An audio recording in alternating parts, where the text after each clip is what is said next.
ఇక్కడ ఏంటంటే కమిషనర్ గారు హెల్త్ ఆఫీసర్ గారి ద్వారా ఈ ట్రేడ్ లైసెన్స్ కట్టమని మాకు ఇచ్చారు. ఓన్లీ ఒక రోజే టైం ఇచ్చారు.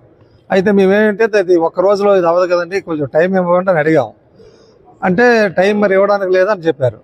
అప్పుడు మేము దానికి ఆన్లైన్లో చేసాం. ఆన్లైన్లో పే చేస్తే అది పని చేయదని అంటున్నారు.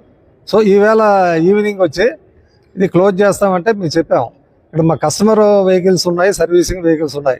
కొంతమంది ఏంటంటే బయట ఊరి నుంచి వచ్చిన వాళ్ళు ఉన్నారు, వాళ్ళ వెహికల్స్ అన్నీ ఉన్నాయి, అది మధ్యలో ఆగిపోయాయి. వాళ్ళేమో గొడవ పెడుతున్నారు. అది ఇవ్వకుండా ఉంటే వాళ్ళతో పబ్లిక్తో ప్రాబ్లం వస్తుంది.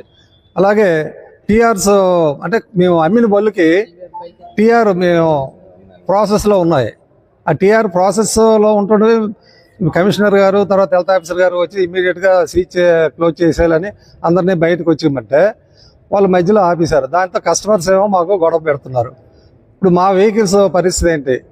ఈవేళ మేము డబ్బులు కట్టాం, అది మళ్ళీ రేపటికి యాక్సెప్ట్ అవుతుందా లేదా? ఆర్టీఓ వాళ్ళు అబ్జెక్ట్ చేస్తారు.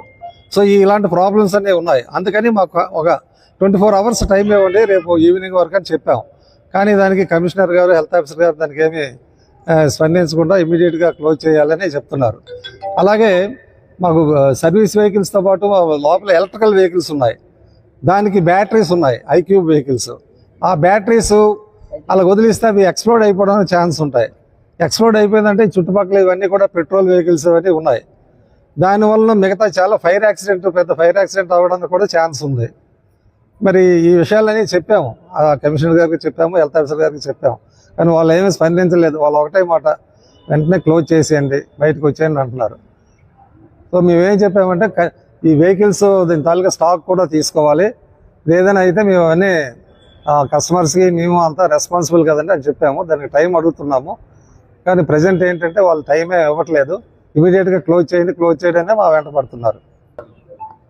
ప్రధానంగా కారణం ఏంటంటే మేము ఏదో కొన్ని కంప్లైంట్ చేయలేదు అంటున్నారు. ఇప్పుడు ట్రేడ్ లైసెన్స్కి అవన్నీ కూడా దానికి కావాల్సినవన్నీ పెట్టాము. అవి ఇప్పుడు లిస్ట్ కూడా చూపించాను నేను, చూపిస్తే పని చేయమంటున్నారు. మరి పని చేయడం ఎలాగంటే దానికి ఇక్కడ లోకల్ సెక్రటరీ రావాలి, ఇవన్నీ రావాలి అంటే మరి ఇవి ఉండడానికి టైం పడుతుంది కదండి, ఇవన్నీ చూడడానికి. అట్లీస్ట్ ఆ టైం అయినా ఇవ్వండి మాకు అని అడిగాం. అడిగితే మరి ఏం ఇవ్వట్లేదు. రాజకీయ ఒత్తిళ్ళు అంటే అది మేము చెప్పలేము. కానీ మరి అధికారులు ఎందుకు ఇలా స్పందిస్తున్నారు అనేది చూడాలి. ఇది చిన్నది కాదండి, చాలా పెద్ద సంస్థ.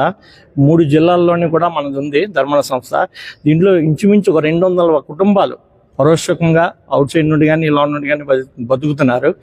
ఇలా సడన్ గా ఏంటి వచ్చారో మాకు తెలియదు. మీ అంతా ఎంప్లాయీస్ మేము ఇదేంటి ఇక్కడ సడన్ గా వచ్చారు, నోటీస్ ఇచ్చారు. నోటీస్ ఇచ్చిన అరగంటలోనే ఖాళీ చేసి ఇమ్మంటారు. ఏంటో మాకు అర్థం అవ్వలేదు అసలు. ఈ విషయాన్ని మనం చాలా పెద్దవాళ్ళకి పట్టుకుని వెళ్ళాలంటే చంద్రబాబు నాయుడు వరకైనా తీసుకుని వెళ్తాం ఖచ్చితంగా. ఎందుకంటే ఇక్కడ మేము 200 మందిలా ఇక్కడ బతుకుతున్నాం కుటుంబాలతోనే. వాళ్ళందరూ ఏటైపోవాలి. అసలు ఎందుకు ఇలా నోటీస్ ఇస్తున్నారు ఏం మాకు తెలియడం లేదు ఇక్కడ. అసలు మేమంతా చూస్తున్నప్పుడు ఇక్కడ చాలా మంది ఉన్నారు, మాతో ఎంప్లాయీస్ ఉన్నారు, ఎవరికైనా అడగండి. ఇది మటు చాలా అన్యాయంగా ఉందండి. అసలు మేమేమిటండి ఎలాగుంటుందంటే మాకు అసలు ఏంటి తెలియడం లేదు. వస్తున్నారు, నోటీస్ ఇస్తున్నారు. నోటీస్ ఇచ్చిన తర్వాత టైం అయినా ఇవ్వాలి కదా సార్. ఇప్పుడు ఇది మా ఫర్మ్ ఉంది, ఇప్పుడు టీవీఎస్ అని ఉంది, ఇంకా హోండా ఉంది, యమహా ఉంది. వాళ్ళకి లేని నోటీసులు మాకెందుకు సార్ వస్తున్నాయి ఇక్కడ?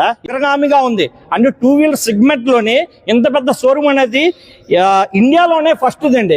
దీన్ని ఓరవలేక ఏదో చెయ్యాలని ఏదో తపనతో వాళ్ళు చేస్తున్నారని అనిపిస్తుంది మాకు. ఎందుకంటే మేము అంత పెద్ద పెద్ద మాటలు మాట్లాడకూడదు, కానీ ఇక్కడ చాలా మంది ఇక్కడ పనిచేస్తున్నారు, చాలా మంది ఇక్కడ ఉన్నారు. చూడండి, అడగండి.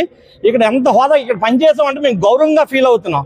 కానీ ఇంత అన్యాయంగా చేస్తారని అనుకోవడం లేదండి. అదేంటో మాకు తెలియ మీ అందరు కలిసి మాకు ఒక న్యాయం చేయాలని అనుకుంటున్నామండి.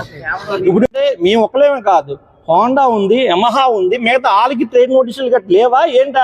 మాకెందుకండి ట్రేడ్ నోటీసులు గట్ట? వాళ్ళు వ్యాపారాలు చేస్తున్నారు, వాళ్ళకి లేవా? మాకెందుకండి వ్యాపారాలు? మేము ఇది చేసుకున్నా ఇక్కడ ఎంతమంది బతుకుతున్నాం, ఎంతమంది కుటుంబాలు బతుకున్నాయి ఆలోచించాలి కదా. కానీ మా టైం అడుగుతున్నాం. మేమేం అనలేదు, మీకు ఏది కావాలంటే అది ఇస్తాం, కానీ మాకు టైం ఇవ్వండి. టైం ఇవ్వకుండా ఒక్కరు గంటలో ఇచ్చండి, అరగంటలో ఇచ్చండి. దౌర్జన్యంగా నేను ఈయనకి చెప్పాను, ఎవరికి, కమిషనర్ గారికి. సార్ ఇక్కడ బ్యాటరీ వెహికల్ ఉన్నాయి, 12 వెహికల్ ఉన్నాయి. ఆ బ్యాటరీలు రిమూవ్ చేయకపోతే రేపు పొద్దున ఇక్కడ ఏమైనా అల్లజడి జరిగితే దానికి ఎవరు సార్? ఎవరు దానికి? కస్టమర్ వెహికల్ దగ్గర ఎన్ని వెహికల్ ఉంటాయి? 48 వెహికల్ ఉంటాయి. ఆ వెహికల్కి ఎవరు రెస్పాన్సిబిలిటీ? మా సార్ ఇక్కడ ఇన్ని వెహికల్స్ ఇక్కడ తెచ్చిపెట్టారు. దగ్గర నాకు తెలిసి 110 వెహికల్స్ కొత్త ఉంటాయి. ఒక్కొక్క వెహికల్ మినిమం వేసుకున్న 80,000. ఎన్ని లక్షలు ఉంటుందండి? ఇంత ఇన్ఫ్రాస్ట్రక్చర్ కట్టారు. ఎవరైనా కట్టగలరండి ఇంత పెద్దది? ఛాలెంజ్ చేసి చెప్తాను, శ్రీకాకుళం జిల్లా మొత్తం మీద ఎవరైనా ఇలాంటి షోరూమ్ ఎవరైనా కట్టగలరా? శ్రీకాకుళం జిల్లా మీరు ఆలోచించండి, 2 వీలర్ షోరూమ్కే అలాంటిది ఆలోచించకుండా ఇంతమందికి ఇలా చేయడం, మా ఎండి గారికి ఇచ్చేయడం చాలా ఘోరంగా ఉంది సార్. ఆయన దృష్టిలోని ఆయన కానీ తలుచుకుంటే ఏదైనా చేయగలరండి, కానీ టైం కావాలండి మాకు. టైం ఇవ్వడం లేదు. మేము టైం ఇవ్వకుండా ఇలాగ ఎవరికైనా చేస్తారండి. ఇదే ఇవ్వలేదు సార్. ఫస్ట్ నోటీసు ఇచ్చిన వెంటనే మనకి మొదలెట్టి ఇచ్చే